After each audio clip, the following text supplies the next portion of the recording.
Ici commence l'émergence, la naissance d'une nouvelle ville, Diamniadio, traduit un nouveau modèle économique symptomatique d'une percée de notre pays, dont le cercle restreint des nations africaines en pleine croissance. C'est le succès d'une vision adossée à un rêve, celui dont leader, le président Macky Sall.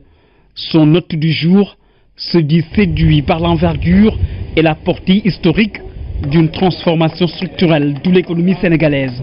Ce qui compte, c'est le fait que ce rêve est en train d'être une réalité. Une réalité, j'y serai dans un an et demi pour voir la concrétisation de ce rêve. Cela reflète parfaitement l'esprit du PSE et je pense que je suis très heureux avec le président de participer dans ce lancement qui nous a d'ailleurs transformé un peu en maçon parce que nous avons pris notre dose de ciment. On est très heureux parce qu'on a participé directement à un moment unique. Et c'est ce que dit le président Macky Sall, c'est que c'est un tournant dans la vie du Sénégal, un tournant. Le fait de cette idée, de ce pôle, il correspond à une nouvelle phase de la vie urbaine, mais de la vie économique, de la vie universitaire et de la gestion administrative ici, avec la déconcentration des ministères.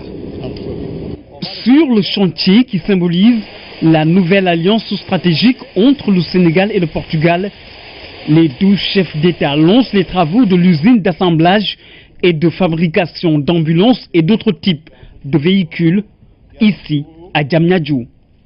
C'est pas pour 10 ans, 20 ans, 30 ans, non, ça se fait immédiatement, tout de suite. Et on est venu ici le voir, et on a même des symboles de notre présence. On a participé d'une façon très intense à ce qui est le début d'une présence portugaise ici, portugaise et sénégalaise en même temps. Une fois que l'investissement public a amorcé la pompe avec l'aménagement du pôle urbain, avec le développement des infrastructures de base, l'assainissement, les réseaux divers, les blocs administratifs comme les ministères que vous voyez, les universités, il faut que le secteur privé également vienne prendre le relais à travers par exemple ce projet où nous allons désormais monter ces ambulances que vous voyez et que nous avons achetées au Portugal. Ça crée des emplois, ça crée de la valeur ajoutée et c'est ça le développement en vérité. Il s'agit là d'une prouesse réalisée par le secteur privé national. Et bientôt, le Sénégal va réduire considérablement le volume d'importation des ambulances et autres véhicules blindés et du transport de fonds. C'est un projet qui est né suite à une coopération avec les Portugais. On a acheté beaucoup d'ambulances chez eux et finalement ils ont vu que le Sénégal, il y avait une opportunité pour ouvrir une usine.